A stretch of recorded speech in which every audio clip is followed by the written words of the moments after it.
एक बार है ना वो कर लो, एक बार रीजॉइन कर लो। नेटवर्क का इशू जैसे मैं बताता हूँ तुम लोगों को, वो रीजन होगा। एक बार रीजॉइन कर लो, ठीक है।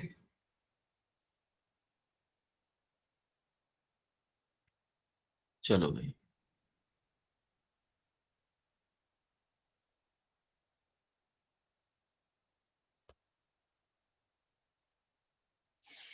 स्टार्ट करते हैं। एंगुलर वेलोसिटी पढ़ी थी हमने last, if you can remember. Yes sir. याद आ रहा है किसी को? Yes sir. Yes sir. क्या होती है एंगुलर वेलोसिटी, कौन बताएगा? उसके बाद आगे की बात करेंगे उसकी। पहले बताओ कि एंगुलर वेलोसिटी होती क्या है, कौन बताएगा?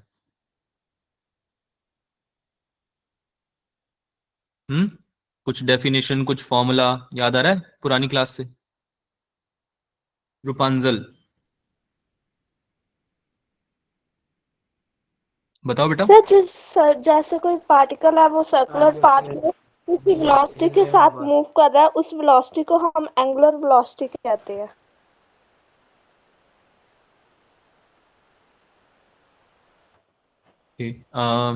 बाकी बच्चों को आवाज क्लियर आ रही है क्या? मेरे ख्याल से थोड़ी कट रही बेटा आपकी आवाज, या यस मुझे सर। ही क्लियर आ रही है आवाज रूपांजल की? No sir. No sir. No sir. Okay, थोड़ा सा, कोई बात नहीं, कोई बात नहीं। हाँ, तो हम क्या डिस्कस कर रहे थे? क्या होती है एंगुलर वेलोसिटी? और किसने हाथ ऊपर किया था? आयुष ने? वंशिका? आर्यन? हाँ वंशिका That बताओ। angular velocity is change in angular rotation upon change in time.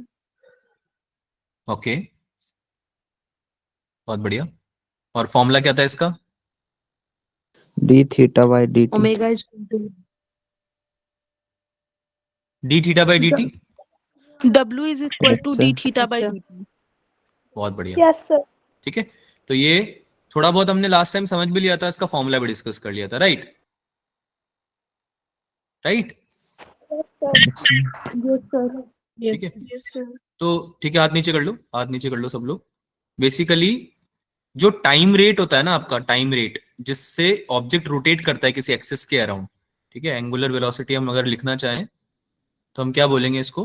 The time rate by which an object rotates और रिवॉल्व्स। दोनों कर सकता है, दोनों में डिफरेंस तो पता है ना सबको? About an yes. एक्स, ठीक है, किसी पॉइंट किसी एक्सिस के। हो रही है। क्या बोल रहे हो बेटा? सर आपकी वॉइस ब्रेक हो रही है। वॉइस ब्रेक हो रही है क्या बच्चों? No sir.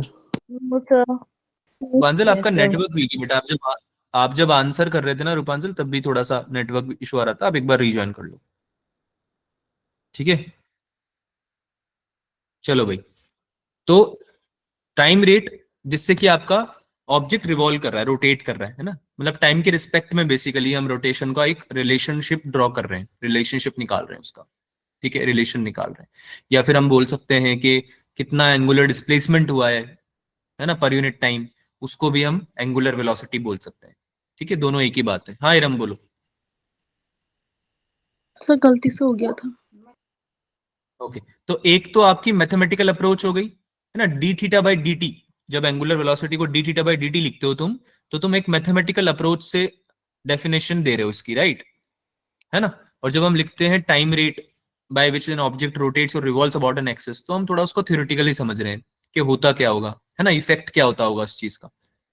बात समझ में आ रही है? जैसे फोर्स पूछेंगे कोई, तो आप क्या बोलोगे? F equals to M A, ये बोलते हो ना आप जनरली, कि कोई जनरल फोर्स है तो उसको F equals to M A आप बोलोगे कि ये फोर्स होता है।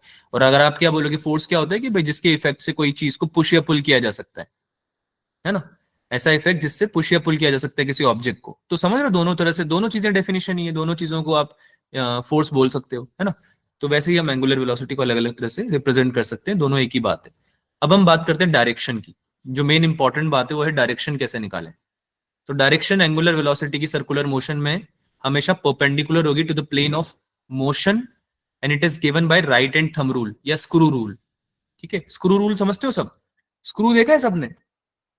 Screw Yes, driver sir. देखा है? Screw driver, Yes, sir. Yes, sir. ठीक है, कोई भी स्क्रू है उसको तुम ऐसे कसते हो ना, क्या बोलते हो तुम हिंदी में, Yes, क्या sir. बोलते हो उसको, है ना, टाइट करते हो, टाइटनिंग ऑफ स्क्रू, या फिर उसको जब तुम Yes, sir. अनस्क्रू करते हो, है ना।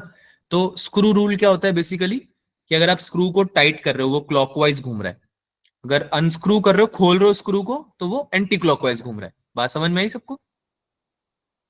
Yes, sir. Yes, sir. या फिर हम Yes, sir. Right hand thumb rule भी यूज कर सकते हैं। स्क्रू रूल क्या है, बहुत इजी हो जाता है। राइट हैंड थंब रूल भी इजी है वैसे तो।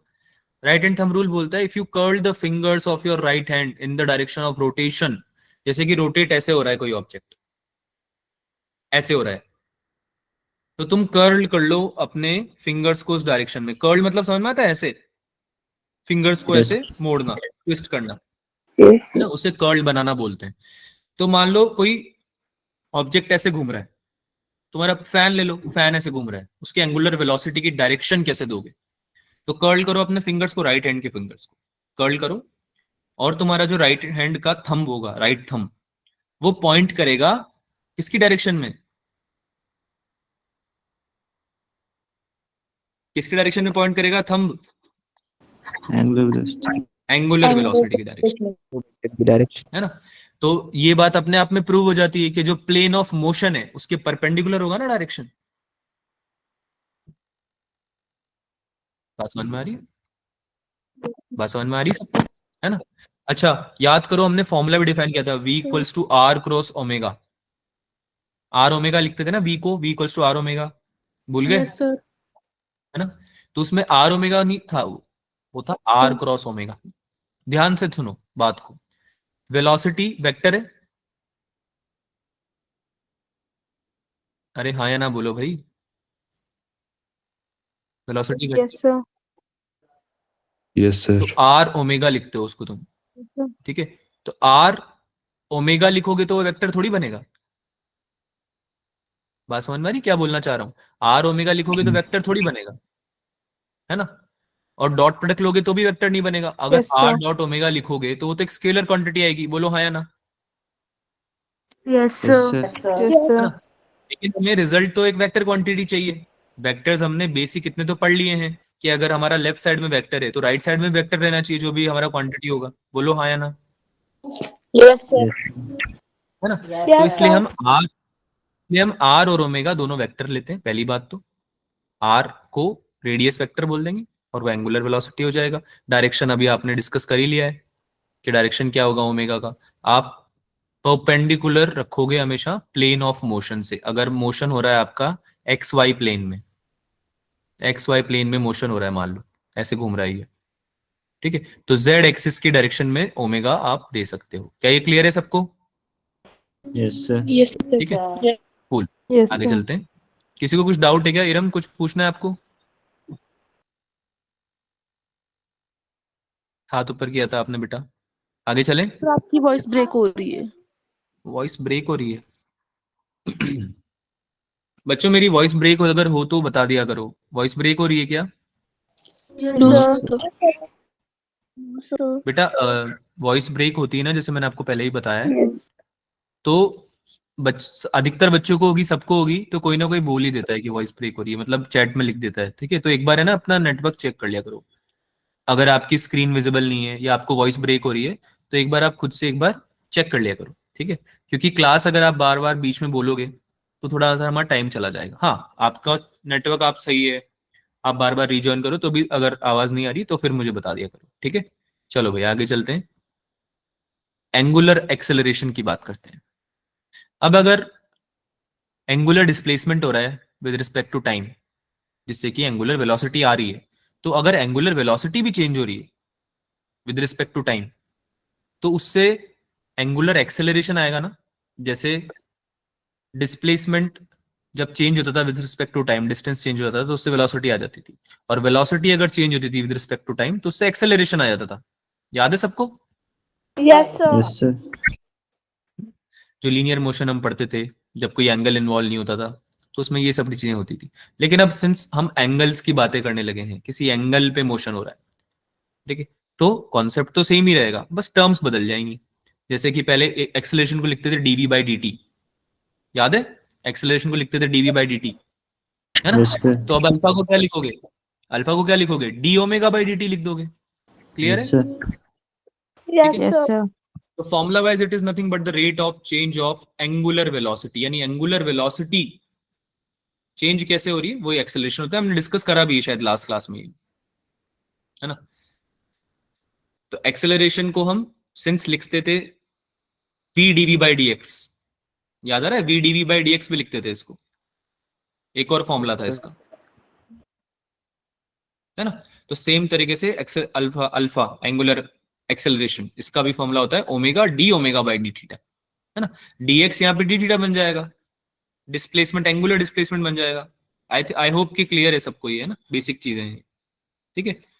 और फॉर्मूला आएगा कैसे? ये आप एक्सेलरेशन को निकालने के लिए dv बाई डी टी लिखते हो, और dv बाई डी टी को आप लिख सकते हो d by D T of dx by D T, है ना?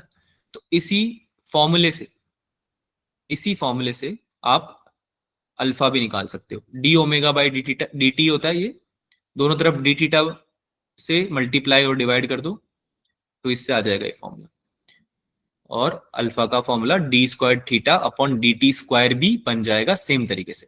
वैसे मुझे नहीं लगता तुम्हें ये सब डिराइव वगैरह करने की जरूरत है, तुम्हें बेसिक लीनियर मोशन के फॉर्मूला तो पता ही है, वेलोसिटी, एक्सेलरेशन, डिस्प्लेसमेंट वगैरह सब चीजें तुम्हें पता है ना? तो सेम चीज को अप्लाई करना है यहाँ पे। बस क्या हो रहा है, एक्स की जगह आ रहा है थीटा, वी की जगह क्या आ रहा है, ओमेगा, और ए की जगह क्या आ रहा है, अल्फा। Alpha. क्लियर है सबको ये? Yes. ठीक है, चलो Yes. आगे बढ़ते हैं इस बात पे। Equations of motion for circular motion. तो जैसे कि हम लीनियर मोशन में इक्वेशंस लिखते थे, सेम तरीके से हम यहाँ पे भी लिख देंगे। हाँ इरम बोलो, क्या हो गया बेटा? सर आपने अल्फा की value D omega upon D T बताई थी। तो मैंने और क्या लिखा है? D omega by D T तो लिखा है, देखो। तो यहाँ पे अल्फा की value D square theta upon D T square है। बेटा वही तो समझा रहा हूँ कैसे निकाला है, D square theta upon D T square. D omega by D T था, उसको ऊपर नीचे मैंने मल्टीप्लाई कर दिया डी थीटा से, मल्टीप्लाई डिवाइड किया, तो ये वाला फॉर्म बन गया उसका। और अगर मैं D omega by D T को D by D T of D theta by D T लिखता हूँ, कैसे लिख सकता हूँ मैं? मुझे पता है कि ओमेगा इक्वल्स टू क्या होता है, D theta by D T होता है, ये तो सबसे पहले बताया आज की क्लास में, है ना? तो ओमेगा की जगह ये रख दो, बाकी D by D T as it is रहने दो, ठीक है। इसका मतलब क्या हो गया कि मैं डिफरेंशिएट कर रहा हूँ D theta by D T को टी के रिस्पेक्ट में। तो जब मैं ऐसा करता हूं तो मेरा डिफरेंशिएशन के बाद क्या आएगा, D square theta upon D T square. नीचे तो क्या बन जाएगा, डी टी स्क्वायर बन जाएगा, देखो डिनोमिनेटर में, और ऊपर क्या बन जाएगा, डी स्क्वायर थीटा बन जाएगा, डबल डिफरेंशिएशन हो जाएगा ये थीटा का। क्लियर है अब? Yes sir. Yes sir. Cool. Equations of motion की बात करते हैं। जब हम इक्वेशंस ऑफ मोशन लिखेंगे तो हम याद रखेंगे कि हमारा एंगुलर एक्सेलरेशन कांस्टेंट है। ऐसा क्यों किया मैंने? क्योंकि याद करो जब मैं लीनियर मोशन की इक्वेशंस लिखता था तब भी मैं एक्सेलरेशन को कांस्टेंट रखता था क्या? यस याद आ रहा है? मैंने एक बेसिक कंडीशन बताई थी पढ़ाते वक्त कि बेटा एक्सेलरेशन कांस्टेंट रखना है, अगर वेरिएबल एक्सेलरेशन रखोगे तो इक्वेशंस ऑफ मोशंस वैलिड नहीं होगी, right? Equations of motion valid नहीं होगी, क्योंकि हम डिराइव ही ऐसे करते थे मान के कि एक्सेलरेशन कांस्टेंट है। अगर एक्सेलरेशन कांस्टेंट नहीं होता तो हमें इंटीग्रेशन डिफरेंशिएशन यूज करना पड़ता। जब भी कांस्टेंट नहीं होगा, वेरिएबल होगा कोई चीज, तो हमें इंटीग्रेशन यूज करना पड़ेगा। बहुत ही सिंपल सी बात है ना? जो कि हमने किया नहीं था इनको डिराइव करते वक्त, right? So that's why you need to keep the acceleration as constant in both the cases, in linear motion and in circular motion as well, ठीक है? तो v equals to u plus at तुम्हारा बन गया omega equals to omega not plus alpha T. समझ में आ रहा है? Yes sir. है ना? s equals to ut plus half I T square बन गया, theta equals to omega not T plus half alpha T square. यहाँ पे ए नहीं आएगा, अल्फा आ जाएगा, ये अल्फा आ जाएगा, ठीक है। अच्छा, ये तो सबको समझ में आ गया होगा कि ओमेगा नॉट क्या है, इनिशियल एंगुलर वेलोसिटी है। Yes sir. Yes, sir. जैसे उसमें इनिशियल होती थी, इसमें वेलोसिटी होती थी, इसमें इनिशियल एंगुलर वेलोसिटी हो गई, ठीक है, कूल। अच्छा, omega final equals to omega initial plus alpha T, ऐसे लिख सकता हूं मैं, एक ही बात है, Yes, sir. ठीक है। Also theta equals to omega 1 T plus half alpha T square लिख सकता हूं सेकंड इक्वेशन से। Yes, sir. तो यहां से मैं इसको सॉल्व ऐसे भी कर सकता हूं, omega final minus omega initial, omega square minus omega initial का whole square equals to 2 alpha theta.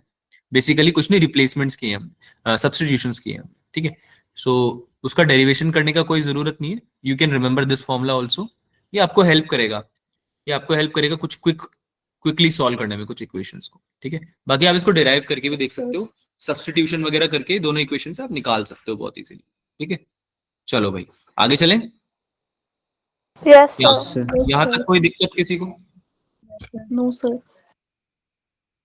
Centripetal acceleration जो कल डिस्कस किया था उसको एक बार फिर से जल्दी से क्विकली डिस्कस कर लेते हैं। It is the component of acceleration which is responsible for changing the direction of velocity. याद आ रहा है? दो एक्सेलरेशन होते थे, दो टाइप के, एक तो सेंट्रीपिटल था और एक कौन सा था? Tangent. Tangential. टेंजेंशियल। कौन सा था? Tangential. ठीक है, Tangential. दोनों का अपना अपना काम था कुछ। Yes, sir. सेंट्रीपिटल क्या करता था? डायरेक्शन चेंज, डायरेक्शन के लिए रिस्पॉन्सिबल था ये, Yes, sir. Direction change. और ये किसके लिए रिस्पॉन्सिबल था? मैग्नीट्यूड के लिए, Magnitude. है ना। वेलोसिटी कितनी बढ़ेगी कितनी कम होगी ये डिसाइड करेगा टेंजेंशियल एक्सेलरेशन। और सेंट्रीपिटल क्या डिसाइड कर रहा है कि डायरेक्शन चेंज हो रही नहीं हो रही वेलोसिटी की, है ना, वो आपका सेंट्रीपिटल डिसाइड करेगा, ठीक है। इससे भी इंपॉर्टेंट बात, ये एक्ट करता है towards the center of circle. It is like center is pulling the object. Centripetal acceleration is the reason कि कोई आपका जो ऑब्जेक्ट है वो एक सर्कल का पार्ट बना रहना चाहता है ना, क्योंकि टुवर्ड्स द सेंटर हमेशा उसको कुछ ना कुछ खींच रहा है। बात समझ में आ रही है? जैसे कोई ऑब्जेक्ट है, वो अगर सेंटर से दूर जाना चाहता है, दूर जाना चाहता है, तो उसको सेंट्रीपिटल एक्सेलरेशन या सेंट्रीपिटल फोर्स क्या करेगा? पुल करेगा सेंटर की तरफ। Pull करेगा. क्योंकि अगर अगर वो सेंटर से दूर चला गया, एक कांस्टेंट डिस्टेंस उसने मेंटेन नहीं करी, तो वो सर्कुलर मोशन थोड़ी हो पाएगा बेटा। बात समझ में आ रही है बात सबको, है ना। Yes, sir. In order to maintain the circular motion, the distance from the particle of the center should be constant. क्या होता है वो? रेडियस। Constant. अरे वो कांस्टेंट डिस्टेंस क्या होती है? रेडियस ही तो होती है। Radius. समझ में आती है ना बात सबको? Yes, sir. Yes, sir. ठीक है, okay. Formula omega square upon omega square into R, ये हमने लास्ट क्लास में डिराइव कर लिया था, if you can remember. Yes, sir. AC की वैल्यू होती है ओमेगा स्क्वायर आर, और सिंस हमें पता है कि V equals to R omega होता है, इसको रिप्लेस Yes. करके हम V स्क्वायर अपॉन आर भी लिख सकते हैं इसको, राइट? Yes, sir. है ना। ओमेगा की जगह V अपॉन आर रख देंगे तो ये फॉर्मूला बन जाएगा। बहुत बढ़िया। टेंजेंशियल एक्सेलरेशन भी जल्दी से बात कर लेते हैं। It is the component of acceleration which is responsible for changing magnitude of velocity acts along the tangent. तो AC तो एक्ट कर रहा है आपका, AC तो एक्ट कर रहा है towards the centre, right? Yes, sir. और टेंजेंशियल एक्सेलरेशन एक्ट कर रहा है towards the tangent, Yeah. Yes, sir. Tangent के अलोंग। दोनों की डायरेक्शन समझ में आती है। टेंजेंशियल एक्सेलरेशन को आप बोल सकते हो आर अल्फा। आर अल्फा होता है ये भी लास्ट क्लास में निकाला था, है ना, आर अल्फा। या फिर R D omega by D T भी लिख सकते हैं, अल्फा को D omega by D T लिख सकते हैं उसको, राइट? Yes, sir. और आर भी अगर Yes, चेंज, sir. अगर आर भी चेंज हो रहा है तो आर को भी अंदर ले लो डिफरेंशिएशन के, तो ये बन जाएगा D V by D T. क्या बन जाएगा ये? D V by D T. क्योंकि आर ओमेगा को वी लिख सकते हैं क्या? V equals to R omega से, Yes, sir. है ना। Sir. तो आगे से ध्यान रखना, बहुत इंपॉर्टेंट फॉर्मूला है कि आपका tangential acceleration DV by D T भी होता है, ठीक है। Velocity in the direction of tangent will give you acceleration which is tangential, ठीक है भाई। Yes, sir. याद रहेगा ना, ये दोनों फॉर्मूला बहुत इंपॉर्टेंट है। एक तो ये वाला फॉर्मूला एटी का, और एसी का ये वाला formula V square upon R. इन पे क्वेश्चंस बहुत ज्यादा फ्रीक्वेंटली बन जाते हैं, ठीक है। तो समझ में तो आई होप आपको आ गया होगा कैसे आएंगे फॉर्मूलाज। लास्ट क्लास के नोट्स भी एक बार रिवाइज करते रहना साथ में, उसमें डेरिवेशंस भी है। ठीक है, आगे चलें भाई। Yes sir. Yes. Okay, let's talk about uniform circular motion. Circular motion जिसमें कि कांस्टेंट स्पीड हो उसे यूनिफॉर्म सर्कुलर मोशन बोलेंगे, नाम से ही स्पेसिफाइड है बिल्कुल। Uniform circular motion is the circular motion in which the speed और वेलोसिटी इज कांस्टेंट। जिस स्पीड से आपका पार्टिकल मूव कर रहा है सर्कुलर पाथ में वो कांस्टेंट है, चेंज नहीं हो रही है। ठीक है, उसको बोलेंगे यूनिफॉर्म सर्कुलर मोशन। अब इसमें कुछ पैरामीटर्स होते हैं जो हमें ध्यान में रखने। एक तो आपका टाइम पीरियड। टाइम पीरियड क्या होगा? जिसमें कि आपका पार्टिकल एक सर्कल कंप्लीट कर रहा है लेट्स से, है ना। ओमेगा क्या हो जाएगा? एंगुलर वेलोसिटी, ये तो तुमने पहले भी डिफाइन कर रखी है, एंगुलर वेलोसिटी क्या होती है ना। तो 2 Yes, pi sir. By omega आपका होता है टाइम पीरियड। इसको आप नोट भी कर सकते हो कहीं पे। नीट का फेवरेट है, काफी ज्यादा सवाल पूछ लेता है इस पे वो, है ना। तो यूनिफॉर्म सर्कुलर मोशन में एसी लग रहा होगा आपका सेंटर की तरफ, वी वेलोसिटी से मूव कर रहा है आपका particle in the circular path, और इसमें जो ओमेगा है उसकी, उसको आप लिख सकते हो 2 पाई बाई टी। तो कई बार क्या होता है, टाइम पीरियड दे देता है वो आपको, सवाल में टाइम पीरियड दे देता है और पूछ लेता है कि भाई बताओ कितना आपका ओमेगा आने वाला है, कितनी एंगुलर वेलोसिटी से मूव कर रहा है। सो आपको लिखना है तो आप लिख लो इसको।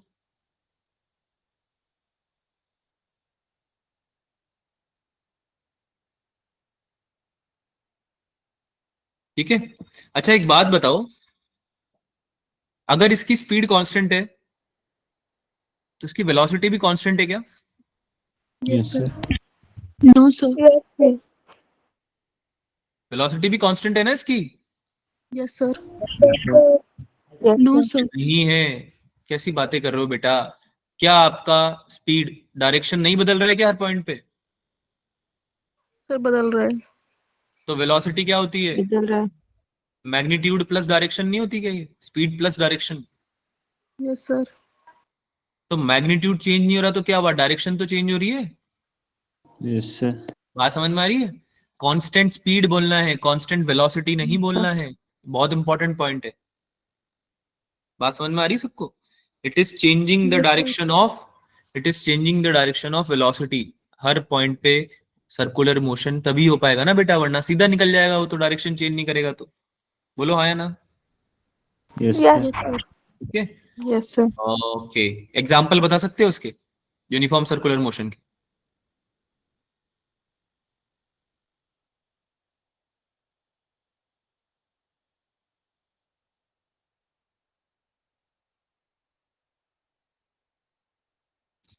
एग्जाम्पल बता सकते हो, किसी के दिमाग में आ रहा है?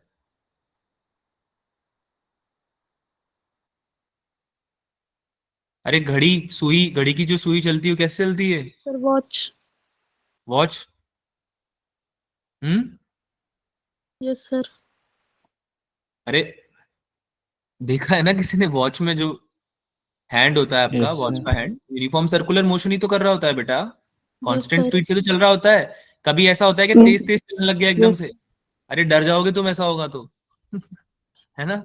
तुम्हारी वॉच की अगर जो हैंड है वो जल्दी जल्दी चलने लग गई एकदम से, तो डर नहीं जाओगे कि ये क्या हो गया?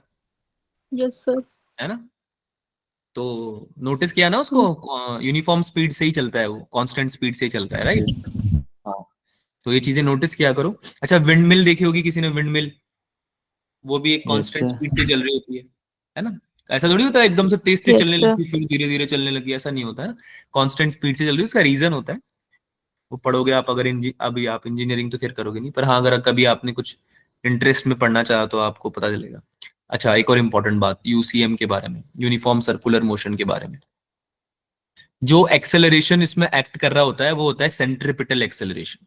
कौन सा होता है भाई? centripetal centripetal acceleration. acceleration.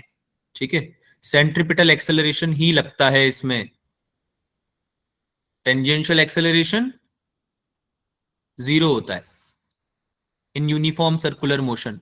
Reason बता सकते हो क्यों? रीजन बता सकते हो क्यों? कौन बताएगा? नागेश, क्या नाम है आपका? नागेश ही है ना नाम? Yes sir. बताओ। सर मैग्नीट्यूड तो कांस्टेंट है ना। किसका? Speed, uniform speed. Very good. Hiram, आपका भी सेम आंसर है? Yes sir. अगर स्पीड चेंज हो जाएगी, एक्सेलरेशन का क्या मतलब है? स्पीड चेंज होती है तभी तो एक्सेलरेशन आता है। बोलो हाँ या ना? यस है ना? सर।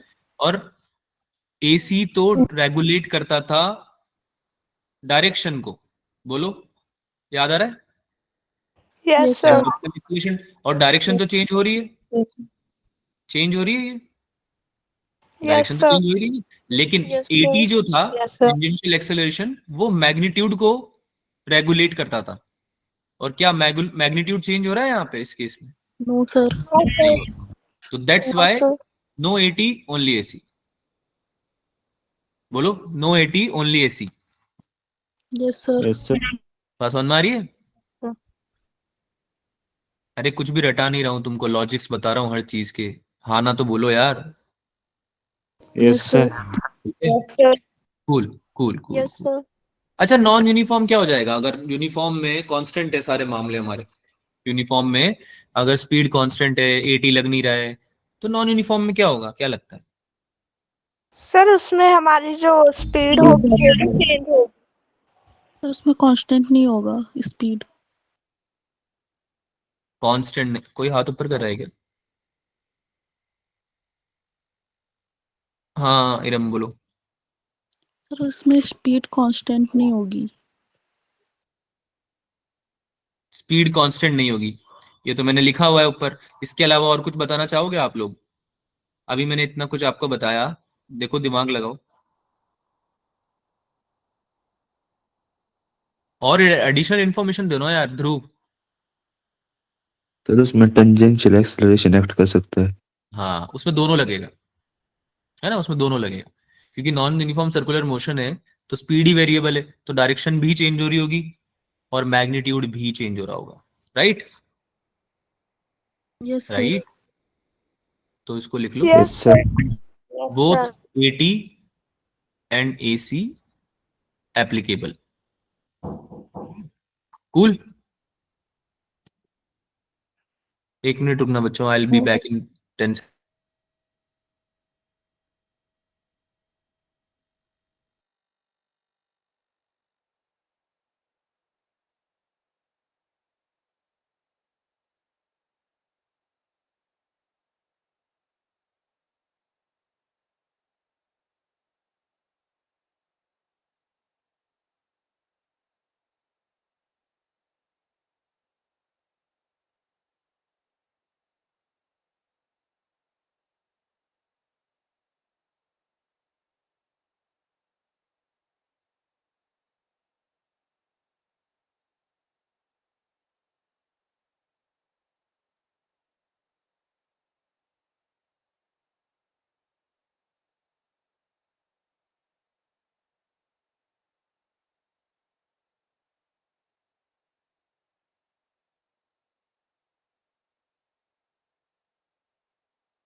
ओके, आवाज आ रही सभी को? Yes sir. Yes sir. अच्छा, अगर मेरी नॉन सर्कुलर मोशन में, नॉन यूनिफॉर्म सर्कुलर मोशन में सॉरी, अगर मुझे नेट एक्सेलरेशन निकालना है, तो बाय सिंपल वेक्टर लॉ मैं एसी को और एटी का दोनों का स्क्वायर निकाल के ऐड करके अंडर रूट ले लूंगा, है ना? अरे यही फॉर्मूला बनाऊंगा ना बेटा। अगर मुझे इनका, भाई कोई भी चीज का रिजल्टेंट निकालते तो ऐसे निकालते थे तुम। एक्स और वाई है मान लो परपेंडिकुलर टू ईच अदर, तो उनका रिजल्टेंट कैसे निकालते थे? X square plus Y square का अंडर रूट। ये तो था क्या रिजल्टेंट Yes. उसका? वेक्टर्स वगैरह पढ़े हुए हैं अब तो तुमने। तो A C square plus A T square का अंडर रूट आ जाएगा आपका ए नेट, नेट एक्सेलरेशन। अब वो किधर लग रहा है उस पर डिपेंड करेगा। तो speed can be increasing, speed can be decreasing. है ना। अगर 80 आपका 80 चेंज करता है मैग्नीट्यूड को, ये बात समझ में आती है सबको। Yes sir. तो 80 दो सब कर सकता है ना बेटा, चेंज भी कर सकता है। अरे बात समझ में आ रही है, 80 चेंज कर सकता है यस स्पीड सर। को, ज्यादा भी कर सकता है कम भी कर सकता है ना। बात समझ यस में आ रही है सर। सबको ये, ठीक है। चलो एक सवाल का आंसर करो। During the circular motion with constant speed, कौन सा ऑप्शन सही होगा इसमें से?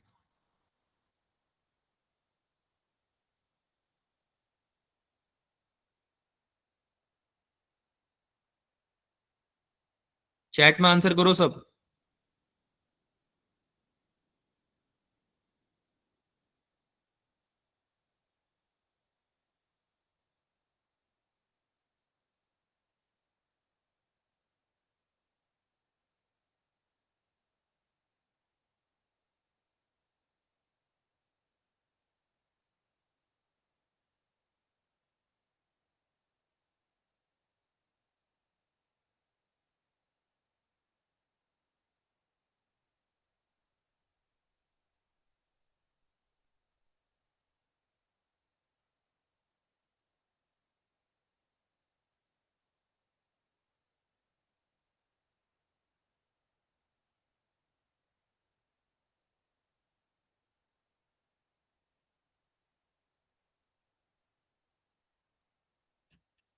क्या आंसर आएगा भाई? Option D. सी। सबका क्या, सबका डी आ रहा है? सर। नाइस, सर बहुत सी बढ़िया। आर। सर डी सी आ आ रहा है रहा, डी आ बेटा। रहा। ये ए बी ऐसे, मतलब आई होप कि आपको समझ में आ गया होगा, मैंने मेंशन नहीं किया है यहाँ पे, बट ये सबको समझ में आ तो गया था ना, ए बी सी डी ऐसे है, ठीक है। तो आंसर क्या है? Right, D option. बेटा यस सर्कुलर सर। मोशन जिसमें कांस्टेंट स्पीड होगी वो तो यूसीएम बन जाएगा ना, uniform circular motion. Yes sir. नहीं? अरे Yes, हाँ sir. या ना बोलो। Yes sir. Yes yes sir. Velocity और एक्सेलरेशन दोनों ही तो चेंज हो रहे हैं बेटा। वेलोसिटी तो डायरेक्शन की वजह से चेंज हो रहा है ना। और एक्सेलरेशन जीरो थोड़ी है, एसी तो है ना बेटा, वो भी तो चेंज हो सकता है। यस एक्सेलरेशन भी सर। तो चेंज यस होता है, सर। डायरेक्शन चेंज होगा यस तो सर। उसकी, वो भी तो वेक्टर ही होगा, वो भी तो वेक्टर ही होगा। डायरेक्शन चेंज होगी तो वो भी चेंज होगा। बात समझ में आ रही है सबको? यस ये sir. Yes sir. Vector yes दो सर। तरीके से चेंज हो सकता है, या तो डायरेक्शन चेंज हो जाए या मैग्नीट्यूड चेंज हो जाए, दोनों में से एक भी चीज चेंज होगी तो वैल्यू चेंज हो जाएगी। नहीं? Yes sir. ठीक है। हाँ नागेश, हाथ ऊपर क्यों कर रखा है? कुछ पूछना है क्या? No sir. ठीक है, कूल। चलो भाई, इसमें लिख देते हैं decreasing speed can be decreasing और इंक्रीजिंग, दोनों हो सकती है, ताकि आप कंफ्यूज नहीं हो। दोनों लिख देते हैं इसमें। चलो भाई एक सवाल करते हैं बढ़िया सा, मजा आ जाए तुम्हें।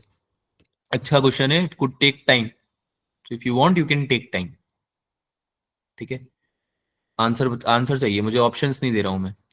If the radii of a circular paths of two particles of the same masses are in the ratio of 1:2, then in order to have same centripetal acceleration, their speed should be in the ratio of what? हाँ इरम बोलो। Sir इसमें Iram, centimetre acceleration की value निकालनी है। आपकी आवाज नहीं आ रही बेटा, एक बार दोबारा बोलो। रेशियो निकालना है ना बेटा, रेशियो सर इसमें ऑफ। सेंट्रीपिटल एक्सेलरेशन की वैल्यू निकालनी है। बेटा इसमें आपको रेशियो निकालना है स्पीड का, स्पीड का रेशियो निकालना है ना, v1/v2 निकालना है बेसिकली, ठीक है।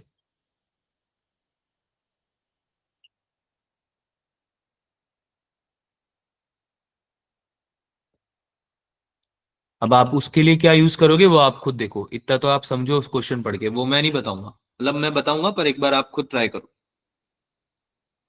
ठीक है। एक बार आप ट्राई कर लो, नहीं आएगा तो फिर विल डिस्कस ऑल्सो, कोई दिक्कत नहीं है।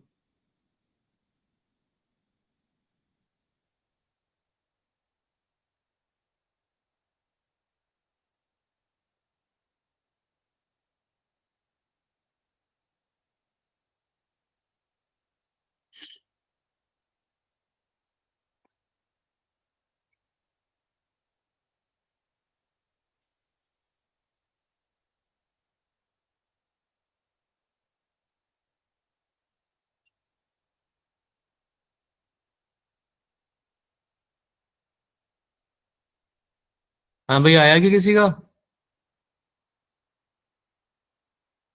सर क्वेश्चन समझ में नहीं आया। क्वेश्चन समझ में नहीं आया? क्या बात कर रहे हो?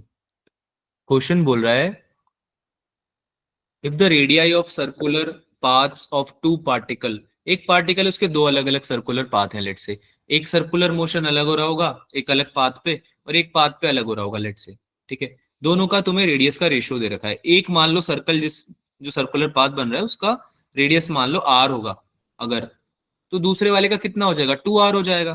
यहां तक क्लियर है? यहां तक क्लियर है? Yes, sir.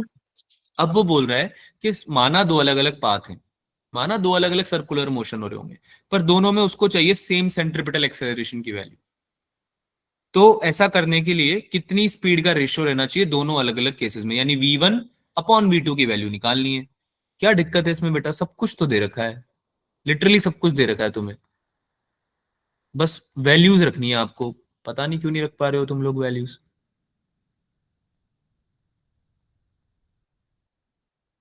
बेटा स्पून फीडिंग नहीं करना चाहता हूं मैं, तुम लोग ट्राई करोगे तो हो जाएगा। एक बच्चे का भी नहीं निकला है क्या आंसर? अब नहीं निकला है तो फिर I will discuss obviously. Sir discuss. नहीं निकला है चलो ठीक है, कोई बात नहीं, करें, डिस्कस करें।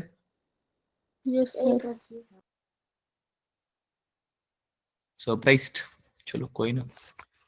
अच्छा, एक्सेलरेशन दो तरह के होते हैं इसमें, 2:1 या 1:2, दोनों ही आंसर नहीं है। Dhruv and Komal, Komal is I guess Nagesh, या सो दोनों ही आंसर नहीं है, ठीक है। सेंट्रिपिटल एक्सेलरेशन की वैल्यू क्या होती है बच्चों? फॉर्मूला क्या होता है? अभी थोड़ी देर पहले बताया था आप लोगों को मैंने। V square upon R. v² upon r होता है, यस सर। है ना? ओमेगा स्क्वायर आर भी होता है, आई नो, दोनों लिख लो चाहो तो, ठीक है। लेकिन ओमेगा का कोई काम नहीं है ना बेटा यहाँ पे। ओमेगा ना तो तुम्हें दिया हुआ है ना पूछा जा रहा है। बात समझ में आ रही है? इतना क्वेश्चन को पढ़ के सीखना सीखो, मतलब जानना सीखो, है ना। 3:2 भी आंसर नहीं बेटा, ठीक है। ओमेगा का कोई काम नहीं, तो हम ऑब्वियसली v² अपॉन r वाला फॉर्मूला यूज करेंगे। Is this clear with everyone? Will be yes using sir. v²अपॉन, ठीक है। So in order to find the ratio of radius, क्योंकि वो क्वेश्चन में दिया हुआ है, क्वेश्चन में दिया हुआ है, इसको मैं अलग कलर से लिखता हूं।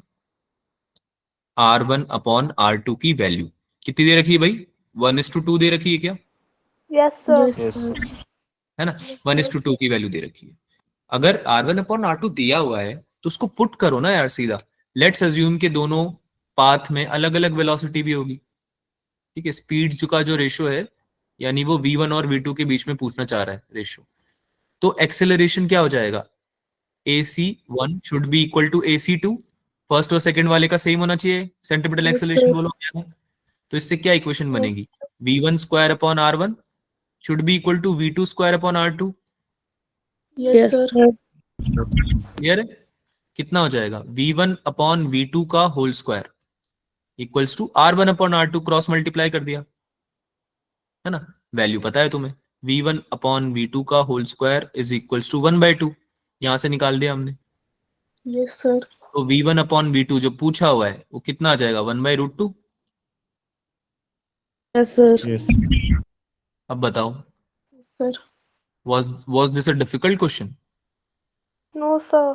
It could not get easier बेटा, इससे ज्यादा इजी क्वेश्चन हो ही नहीं सकता था, टू बी वेरी ऑनेस्ट, ठीक है।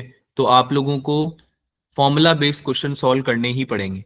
मैं यूं नहीं बोल रहा आप अभी सीख लो बहुत ज्यादा, एकदम से सब कुछ जान लो, लेकिन मैं आपको ऑनेस्टली जो चाहिए वो बता रहा हूँ पेपर के लिए, ठीक है। बात बात समझ में आ रही सबको?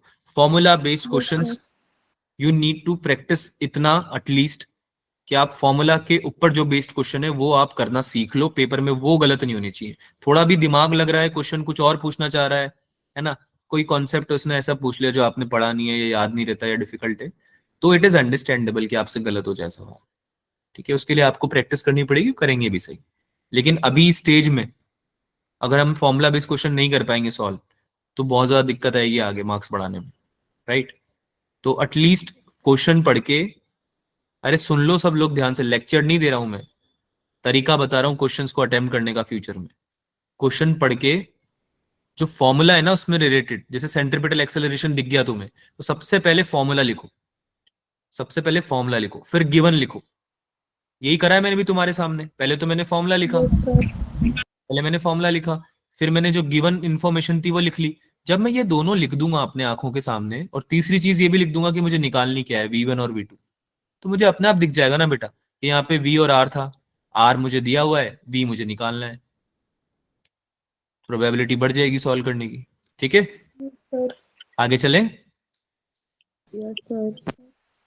Yes sir. Okay, now this is a good question. इसके पहले वाला क्वेश्चन तो इतना डिफिकल्ट नहीं था, but it's really a good question, and if you will be able to solve this question तो बहुत ही अच्छा प्रैक्टिस हो जाएगा आपका। ठीक है, ट्राई करो, take good time for it. Question मैं आपको एक्सप्लेन कर देता हूँ। क्वेश्चन करना एक्सप्लेन, एक बार पढ़ लो, चलो पहले पढ़ लो। अरे इसने पहले से किया हुआ है, इरम पहले से किया हुआ है। Yes sir. चलो ठीक है, कोई बात नहीं, एक बार फिर से सॉल्व कर लो। अगर पहले से भी किया हुआ है, बिना सोल्यूशन देखे एक बार फिर से सॉल्व कर लो। ठीक है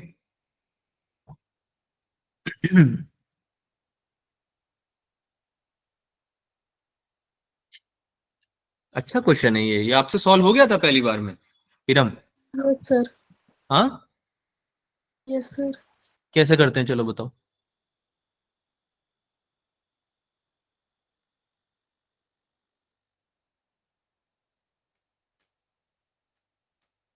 कैसे करेंगे?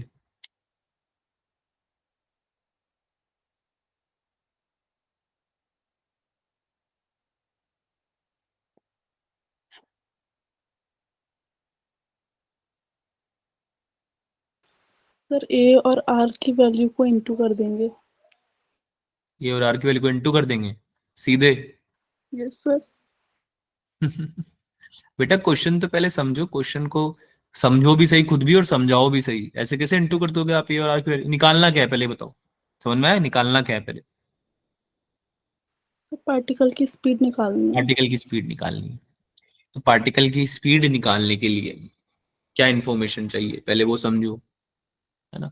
आपको आर की वैल्यू पता होनी चाहिए फर्स्ट ऑफ ऑल, है ना।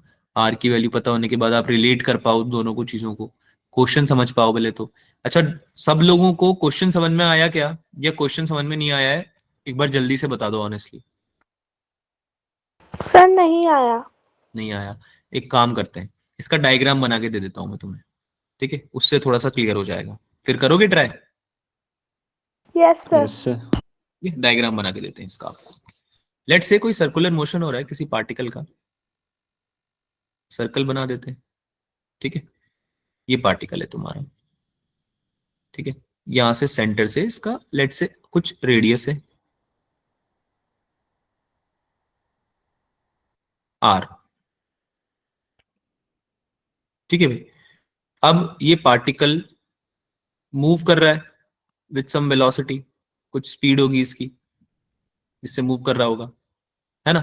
तो इसका जो नेट एक्सेलरेशन होगा वो कुछ लग रहा होगा इस डायरेक्शन में, टोटल एक्सेलरेशन। अरे टोटल एक्सेलरेशन गिवन है ना बेटा, yes sir. Yes clockwise move कर रहा है, क्लॉकवाइज मूव कर रहा है, रेडियस दिया हुआ है। अब तुमसे स्पीड पूछ रहे हैं, ठीक है, स्पीड पूछ रहे हैं तुमसे, तो दिमाग लगाओ इसमें क्या क्या लग सकता है। सबसे पहले तो आपको ये सोचना है इसमें कि इसमें जो एक्सेलरेशन लगेगा वो कौन सा लगेगा, सेंट्रीपिटल लगेगा, टेंजेंशियल लगेगा, एक ही लगेंगे, दोनों लगेगा, कौन सा लगेगा? ठीक है, अच्छा एक्सेलरेशन अगर दे रखा है already 15 metre per second square, direction मैंने आपको बता दी है, डायरेक्शन मैंने आपको बता दी है ऑलरेडी, ठीक है। इसका मैं एंगल भी दे देता हूँ आपको, इसका एंगल भी चाहिए रहेगा ना। ओके ओके, माय बैड, इसके एंगल की बना नहीं निकाल पाओगे तुम। एंगल दे देता हूँ 30 डिग्री, ठीक है। 30 डिग्री का एंगल बना रहा है भाई ये आपका एक्सेलरेशन रेडियस के साथ में। माय बैड बच्चों, दिस इन्फॉर्मेशन वाज रिक्वायर्ड, इसके बिना होगा नहीं वो, ठीक है। एक्सेलरेशन का वरना कैसे निकालोगे तुम, वैल्यू कैसे यूज करोगे? अभी अभी आ रहा है समझ में, 30 डिग्री का वैल्यू है, मतलब एंगल है जो बना रहा है आपके रेडियस के साथ, या फिर आप बोल सकते हो आर वेक्टर के साथ बोलो, या AC वाले वेक्टर के साथ बोल लो। सेंट्रीपिटल एक्सेलरेशन जो लग रहा है ना पार्टिकल पे, जब अभी है मान लो जिस पोजीशन पे, उसके साथ में 30 डिग्री एंगल बना रहा है टोटल एक्सेलरेशन, ठीक है। और आपका एक्सेलरेशन, टोटल एक्सेलरेशन है 15 मीटर पर सेकंड स्क्वायर का, आर की वैल्यू है 2.5। अब आप निकाल सकते हो इसको। कैसे निकालोगे? कंपोनेंट्स बनाने पड़ेंगे इसके, AC और AT के डायरेक्शन में। Yes sir. कंपोनेंट्स बनाने पड़ेंगे ना, कितना AC कितना लग रहा है वो पता चल जाएगा। एंगल दे रखा है, A की वैल्यू दे रखी है, तो कंपोनेंट्स बना के निकल जाएगा कि AC की डायरेक्शन में कितना आ रहा है वैल्यू, और AT की डायरेक्शन में कितना आ रहा है ना। अब तुमको ये फाइंड आउट करना है कि V का है, V का वैल्यू कितना है, निकालो।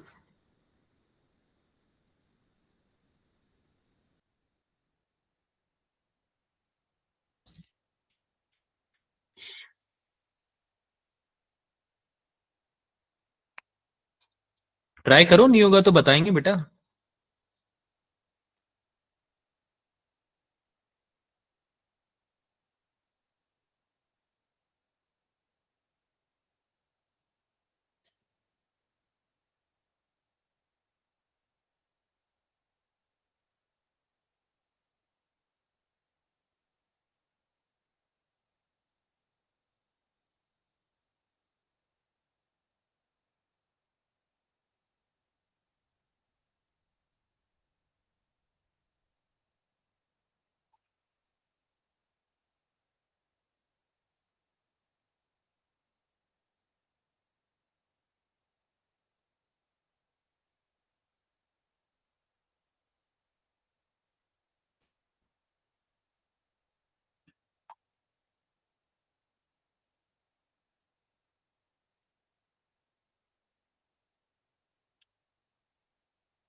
अगर नहीं आ रहा है तो आप डिस्कस भी लिख सकते हो। ये वाली बात तो हमारी पहले भी हो गई है। लेकिन जो बच्चे रिप्लाई नहीं करते हैं उनके नाम नोट होते हैं, ठीक है। अब नेम नोट होते के क्या होता है कि अगर फ्यूचर में आपको बहुत ज्यादा दिक्कत होती है तो फिर ये देखा जाएगा कि आप लोग क्लास में रिस्पॉन्सिव भी हो या नहीं हो, आप लोगों को हेल्प की सही में जरूरत है या नहीं है ना। क्योंकि कुछ बच्चे के क्लास तो आते हैं पर रिप्लाई नहीं करते हैं, ना तो अनम्यूट करते हैं ना चैट में रिप्लाई करते हैं। अब उस केस में होगा क्या, बहुत सारी क्लासेस के बाद तुम लोगों का इवेल्युएशन होगा, रिकॉर्डिंग्स तो हो ही रही है क्लासेस की, ठीक है। उसके बाद आप लोगों के अगर रिस्पॉन्स बहुत लंबे टाइम तक कुछ भी नहीं आ रहे हैं तो फिर ये अज्यूम किया जा सकता है ना कि आप इंटरेस्टेड ही नहीं होंगे शायद क्लासेस में, ठीक है। बात समझ में आ रही है मेरी सभी को? आप लोगों को रिस्पॉन्स करना है, कुछ नहीं करना, रिस्पॉन्स करना है बस। थम्स अप दे दिया, थम्स डाउन दे दिया, डिस्कस लिख दिया, आंसर बता दिया, है ना। छोटे छोटे रिस्पॉन्सेज हैं। तुम लोगों को कोई नहीं बोल रहा कैमरा ऑन करके मुझसे बातें करो, ठीक है। ऑल्दो कोई कैमरा ऑन करके क्लास लेगा तो मुझे बढ़िया लगेगा, मतलब क्लास थोड़ी इंटरेक्टिव बनेगी। बट अगर आप नहीं कर पा रहे हो तो कोई दिक्कत नहीं मुझे एज सच, ठीक है। करें, डिस्कस करें। Yes sir. नहीं आया क्वेश्चन किसी को भी? इरम ने भी एक्सप्लेन तो किया नहीं कैसे करना है, लगता है भूल गए हैं इरम भी। चलो कोई ना, करें, डिस्कस करें, अभी समझ में आ जाए, अभी आ जाएगा थोड़ी देर में, ठीक है। चलो भाई, अच्छा एक बात बताओ, अगर ये टोटल एक्सेलरेशन बोल रहा है और इसने डायग्राम में दे भी रखा है डायरेक्शन उसका, जो कि न तो AC की डायरेक्शन में है ना एटी की डायरेक्शन में है, तो उसका क्या ये मतलब नहीं निकलता कि इसके पास दोनों एक्सेलरेशन होंगे? बोलो हाँ या ना। Yes sir.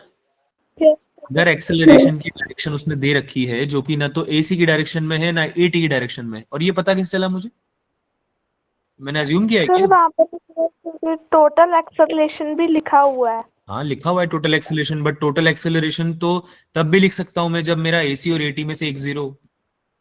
जैसे कि यूनिफॉर्म सर्कुलर मोशन में एटी जीरो होता है, yes tangential sir. Acceleration zero होता है, तो टोटल एक्सेलरेशन ही मेरा एसी बन जाएगा, है ना? तो yes sir. words can be deceiving, but how we are getting the idea that the acceleration that has been given in the question in the form of diagram is not AC or AT, ये कैसे पता चला मुझे?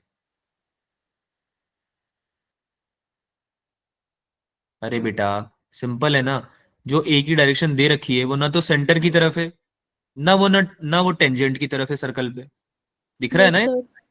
तो जब yes ऐसा sir. दिख रहा है क्वेश्चन में तो ऑब्वियसली ना एसी दे रखा है ना एटी दे रखा है, वो टोटल दे रखा है। टोटल दे रखा है मतलब एसी और एटी दोनों एग्जिस्ट कर रहे होंगे, दोनों का कुछ ना कुछ कंट्रीब्यूशन होगा जिसका रिजल्टेंट हमें दे रखा होगा। यहाँ तक क्लियर है? ये बात समझ में आई सबको? Yes sir. समझ ठीक है। अगर ये समझ में आ गई तो हम आगे सॉल्व कर सकते हैं। चलो भाई आगे देखो।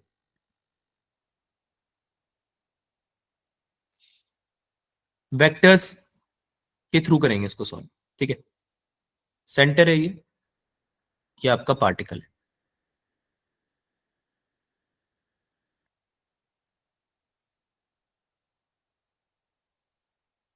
ठीक है? क्या मुझे ये बता सकते हो कि अगर ए इधर है 30 डिग्री के एंगल पे, तो मेरा जो एसी होगा उसका वेक्टर कुछ ऐसे होगा क्या, यस सर। और एटी वेक्टर कुछ ऐसे होगा? Yes sir. ये क्लियर है सबको? Yes sir. ये समझ में आ रहा है यस सब? सर। अब ए की वैल्यू दे रखी है 15 मीटर पर सेकंड स्क्वायर, तो क्या ये एसी मेरा, ध्यान से देख के बताना, 15 cos 30 हो जाएगा क्या? Yes sir. और 80 15 sin 30 हो जाएगा क्या? Yes sir. बताओ यस या no? Yes sir. Yes sir. है ना? अरे पैरेललोग्राम लॉ भी तो लगा सकते हैं इसमें ऐसे, रिजल्टेंट है ना ये, A is the resultant. Yes sir. Cool, yes sir. बहुत बढ़िया। 15 cos 30 इज माई एसी। इसको मैं यहां लिख देता हूं 30 डिग्री। एसी की वैल्यू है 15 cos 30, जो कि मैं v स्क्वायर अपॉन आर भी लिख सकता हूं, और एटी की वैल्यू है 15 sin 30, जिसको मैं क्या लिख सकता हूं? Yes sir. यस सर, क्या लिख क्या सकता हूं? DV by D T. बड़ी जल्दी भूलते हो फॉर्मूले यार, बड़ी जल्दी फॉर्मूला भूल जाते हो तुम लोग तो। अभी तो पढ़ा है बेटा थोड़ी देर पहले, ये देखो डीवी बाई डी टी है फॉर्मूला, यस सर। है ना? क्यों लिख रहा हूं अभी पता चल जाएगा। एसी और एटी निकाल लिया मैंने, 15 cos 30 की वैल्यू भी मैं निकाल लूंगा, जब जरूरत पड़ेगी मैं लिख भी दूंगा, ठीक है? चलो भाई, अब मुझे एक बात बताओ, पूछ क्या रही है, सवाल पूछना क्या चाहता है? ये क्वेश्चन आपका बहुत सारे क्वेश्चन क्लियर करवा देगा, इसलिए इसको ध्यान से समझ लो। क्या पूछना चाह रहा है सवाल? पार्टिकल की स्पीड। पार्टिकल की स्पीड पूछना चाह रहा है, वी की वैल्यू पूछना चाह रहा है। बी। Yes sir. वी की वैल्यू पूछना चाह रहा है, बहुत आसान भाषा में, ठीक है? तो सिंपल सी बात है, अगर आपको रेडियस दे रखा है, एसी दे रखा है, एटी भी दे रखा है, एटी की वैल्यू दे रखी है, तो उससे कहीं ना कहीं हम वी निकाल सकते हैं, है ना? कैसे निकालेंगे वी, कैसे निकालेंगे? ए की वैल्यू 15 है क्या? Yes sir. ए की वैल्यू 15 है, बहुत बढ़िया। वी और R, V square upon R में वी और आर में से आर दे रखा है, वी नहीं दे रखा, वी निकालना है ना? डीवी बाई डी कैसे निकालूंगा? डीवी बाई डी कैसे निकालूंगा, यानी एक्सेलरेशन, सॉरी एटी की वैल्यू, टेंजेंशियल एक्सेलरेशन की वैल्यू कैसे निकालूंगा? किसी के दिमाग में आ रहा है कुछ? हाँ ध्रुव, सर एंगल सर दिया हुआ है तो integration. D theta by dt लिख सकते हैं इसको। एक मिनट रुको बेटा, मैं पहले ध्रुव की बात सुनूंगा, फिर आपसे बात करता हूँ मैं, है ना। हाँ ध्रुव बोलो। सर इंटीग्रेशन से। इंटीग्रेशन से? किसको इंटीग्रेट करेंगे और कैसे करेंगे? बेटा टाइम का कुछ दे रखा है क्या यहाँ पे हमें? टाइम के बारे में कुछ इन्फॉर्मेशन दे No, रखी है sir. हमें? तो इंटीग्रेशन करोगे तो टाइम को भी, तो dt को भी तो करना पड़ेगा इंटीग्रेट। तो dt को कैसे इंटीग्रेट करोगे? बात समझ में आ रही क्या बोलना चाह रहा हूँ? Yes sir. ध्रुव, ठीक है। हाँ रूपांजल, अब बोलो क्या बोल रहे थे। सर हम लोग dv बाय dt को d थीटा बाय dt लिख सकते हैं। dv बाई dt और d theta by dt same होता है क्या? No sir. dv by dt होता है टेंजेंशियल एक्सेलरेशन, और d थीटा बाई dt क्या होता है? Omega, angular velocity. Angular velocity. Acceleration, velocity not the same, we are not same bro, है ना। Yes sir. ऐसे बोलते हैं ना वो लोग एक दूसरे को। हाँ भाई, लगाओ लगाओ दिमाग लगाओ, अरे मेहनत कर लो थोड़ी R C. Omega. R omega, R omega. R omega से कुछ कर सकते हैं, Omega. लेकिन ओमेगा में दिक्कत आएगी, ओमेगा कहाँ से लाएंगे? अरे सर वो यार, d थीटा बाय dt से आ सकता है ओमेगा। और डी थीटा कहाँ से लाऊंगा? सर थीटा हमें 30 डिग्री दिया नहीं हुआ। हाँ, लेकिन D theta by D T क्या होता है? Change in displacement, change in angular displacement. D theta वो होता है ना। तो आपको एंगुलर डिस्प्लेसमेंट नहीं दे रखा है, आपको आपको जो दे रखा है वो एक्सेलरेशन का डायरेक्शन, वो दे रखा है, एंगल दे रखा है एसी के साथ में, समझ रहे हो। एंगुलर डिस्प्लेसमेंट क्या होता? क्या भाई ये पार्टिकल नीचे आ जाता और फिर वो वाला थीटा, वो वाला आपको एंगल दे देता है। मैं ड्रॉ करके बताता हूँ। एक सर्कुलर मोशन में अगर मेरा पार्टिकल यहाँ है, ठीक है, सेंटर से अगर वो आगे मूव कर जाता, यहाँ पे आगे मूव कर जाता, और ये वाला एंगल मुझे दे देता, ये वो होता ना थीटा, तो डिस्प्लेसमेंट तो। Yes sir. बात समझ में आ रही है? यस लगाओ सर। लगाओ दिमाग लगाओ। पता है तुमको मैं क्यों करवा रहा हूँ ये? मुझे भी पता है तुम्हें बोरिंग भी लग रहा है, थोड़ा सा गुस्सा भी आ रहा होगा सर पे कि सर खुद ही बता दो ना, इतनी देर से आप लोग हमसे पूछ रहे हो, हमें नहीं आ रहा सर, आप ही बता दो। बेटा रीजन है, आप क्या है कि जब सवाल करोगे ना पेपर में, तो आपके ये सब चीजें आएगी दिमाग में जो अभी आ रही है, और तब तुम समझ पाओगे कि इन सब चीजों को यूज नहीं करना है और किस चीज को करना है, ठीक है। इसलिए मैं ये एक्सरसाइज करवा रहा हूँ अभी। हाँ ध्रुव बोलो। Sir v is equal to R omega भी तो होता है। हाँ होता है बिल्कुल, क्या करें फिर इसका? वही सर, उसमें डाल दो dv अपॉन dt पे, D R omega upon dt। D R omega upon D T हो गया, फिर बेटा समझो, हमें डीवी बाई डी टी की वैल्यू निकालनी है, हमें जबरदस्ती फॉर्मूला रिप्लेस नहीं करना। फॉर्मूला रिप्लेस करने के लिए मैं तैयार हूं, लेकिन उससे हमारी वैल्यू अगर आ जाती है तो तैयार हूं। आप समझ रहे हो डीवी बाई डी टी की वैल्यू क्यों निकालनी है? यस नहीं सर। समझे? मैं इक्वेशन लिखता हूं, शायद तब समझ में आएगा। देखो, एक्सेलरेशन की वैल्यू दे रखी है, टोटल एक्सेलरेशन की 15। ये क्या होता है? A C square plus A T square होता है, अभी यस थोड़ी देर सर। पहले बताया था। समझ में आ रहा है? तो ये क्या हो जाएगा तुम्हारा? ये हो जाएगा तुम्हारा V square upon R plus dv by D t का होल स्क्वायर। बोलो यस या नो। Yes sir. अब समझ में आया क्यों निकलवाना चाह रहा हूं डीवी बाई डी टी? अगर डीवी बाई डी टी की वैल्यू निकल गई तो डायरेक्ट इस फॉर्मूले में पुट करो। आर की वैल्यू ऑलरेडी पता है, 15 लेफ्ट में है ही सही ऑलरेडी, केवल वी बचेगा जिसकी वैल्यू निकाल के आंसर में लिख देना। बात समझ में आई क्यों निकलवाना चाह रहे हैं हम डीवी बाई डी टी की वैल्यू? तो इसलिए डीवी बाई डी टी की वैल्यू निकालना चाह रहे हैं। और ये जो मैं एक एक करके स्टेप समझा रहा हूं ना तुम्हें, ये बहुत जरूरी है। तुम्हें अभी लग रहा होगा कि सर एक क्वेश्चन को बहुत ज्यादा स्ट्रेच कर रहे हैं, बट ऐसा नहीं है बेटा। ये सवाल का एक एक कंपोनेंट तुम समझ जाओगे ना, मेरे को कम से कम 10 सवाल कम कराने पड़ेंगे, तुम्हारे को बहुत ज्यादा क्लैरिटी मिल जाएगी आगे आने वाले क्वेश्चंस में, इसलिए करा रहा हूँ इतना ज्यादा डिटेल में, ठीक है। चलो भाई, आई थिंक बहुत ज्यादा ब्रेनस्टॉर्मिंग हो गई है, मैं बता देता हूँ। हमने जो वेक्टर्स ड्रॉ कर रखे हैं, क्या हम उसका यूज नहीं ले सकते? क्या हमें जो एंगल दे रखा है, क्या हम उसका यूज नहीं ले सकते? अगर आप यस ध्यान सर। से इस पैरेललोग्राम को देखोगे, इसमें आपको एक ट्राइंगल भी दिखेगा।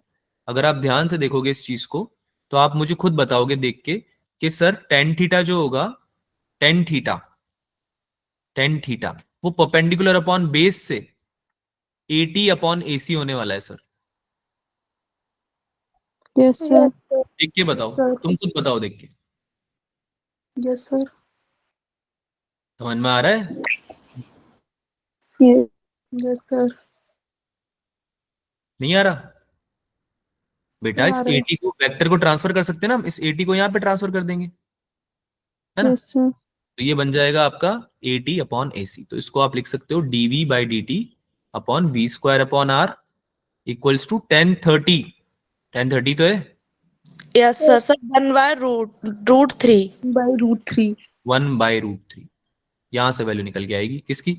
dV बाई dt की। कितनी वैल्यू निकल के आएगी भाई? dV by dt equals to 1/√3। अब आप बोलोगे sir V square upon R तो अभी भी है, तो क्या दिक्कत है? वो तो आगे भी पहले भी है ना? उसका तो एक कॉमन लेके कुछ बना लेंगे हम, है ना? dV by dt equals to कितना आएगा भाई? 1/√3 By root 3 By √3. into V square upon R. यहां तक सबको क्लियर है क्या? Yes, sir. Yes, sir.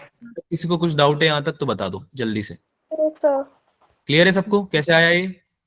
ठीक है, वेक्टर्स का इस्तेमाल किया है बेसिकली। ठीक है, इसी वैल्यू को ले जाके यहां पुट कर दो, ये क्या बन जाएगा तुम्हारा? ये बन जाएगा 15 इक्वल्स टू अंडर रूट में क्या आ जाएगा? V square upon R common में आ जाएगा। V square upon R common में आ जाएगा, Yes, sir. है ना? dV बाई dt का होल स्क्वायर क्या था? 1/√3 into V square upon R, Yes, है ना? sir. V square upon R का ऑलरेडी स्क्वायर हो रखा था। इसको यहाँ पे ऐसे मत लिखो, इसको स्क्वायर करके लिखो, V स्क्वायर अपॉन R का whole square plus 1/√3 into V square upon R का होल स्क्वायर। अब सही है, Yes, sir. है ना? Yes, sir. इसको सॉल्व करो, ये बनेगा आपका अंडर रूट में 4/3 V square upon R। 4/3 V square upon R का होल स्क्वायर भी है, सॉरी माय बैड, इसका होल स्क्वायर भी आएगा। ठीक है, अब इसको सॉल्व किया जा सकता है। 15 का स्क्वायर LHS में कर दो, राइट साइड में स्क्वायर करोगे तो अंडर रूट चला जाएगा। बोलो हाँ या ना? Yes, हो sir. जाएगा ना? Yes. 15 का स्क्वायर LHS में कर दो, राइट साइड में स्क्वायर चल करोगे तो वो अंडर रूट चला जाएगा। इसका मैं आंसर बता देता हूँ, सॉल्व कर लेना एक बार, फिर भी काफी टाइम चला गया इसलिए मैं डायरेक्ट आंसर लिख रहा हूँ क्योंकि अब केवल मैथ्स बची है।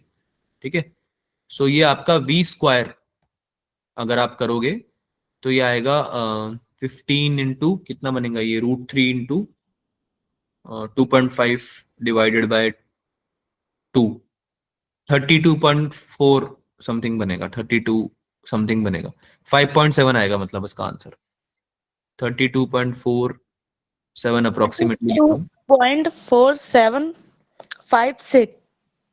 476. अप्रोक्सीमेटली इतना ही आएगा मतलब, है ना? तो this will become 5.7 metre per second. तो your option is B option. अब बताइए भाई, समझ में आया सवाल? Yes, sir. Yes, Yes, sir. sir. हाँ? Yes. सवाल बढ़िया लगा? सवाल थोड़ा सा दिमाग लगा इसमें, Yes, sir. है ना? तो ऐसे क्वेश्चंस हमें सॉल्व करना सीखना है, ठीक है, जिसमें हमारा केवल फॉर्मूला यूज नहीं हो रहा हो, थोड़ा सा दिमाग भी यूज हो रहा हो। और चीजें ऐसी नहीं जो हमें आती नहीं है, चीजें हमें आती हैं, हमें उनको यूज करना सीखना है पेपर में। ठीक है, और वो तभी यूज करना सीख पाएंगे जब हमें क्वेश्चन में स्टेप वाइज क्लैरिटी होगी। हर स्टेप में आपको क्लियर होना चाहिए कि आपको निकालना क्या है। जब तक क्या निकालना है ये क्लियर नहीं होगा, कैसे निकालना है वो क्लियर नहीं हो पाएगा। ठीक है, Yes, sir. बहुत बढ़िया। Yes, sir. Non uniform circular motion तो हो गया है। चलो भाई आगे फोर्स से कंटिन्यू करेंगे नेक्स्ट क्लास में हम। अभी काफी टाइम इस क्वेश्चन में लग गया है, कोई बात नहीं, फोर्स वगैरह पढ़ेंगे सर्कुलर मोशन में और कुछ क्वेश्चंस भी करेंगे। ठीक है, मिलते हैं अगली क्लास में। क्वेश्चंस प्रैक्टिस कर लेना आप लोग, जितना पढ़ लिया इस बेसिस पे, PYQs वगैरह। और अगर नहीं करना चाहो तो वर्क पावर एनर्जी की प्रैक्टिस कर लेना। ठीक है, वर्क पावर एनर्जी की प्रैक्टिस कर लेना। इसका आप नहीं करना चाहो तो 2-3 क्वेश्चन इसके करके WPE पढ़ना। ठीक है भाई, चलो Yes, sir. गुड नाइट बच्चों, मिलते हैं अगली Good class. night. Good night, sir. Right. Bye, sir. Good night बेटा, बाय बाय।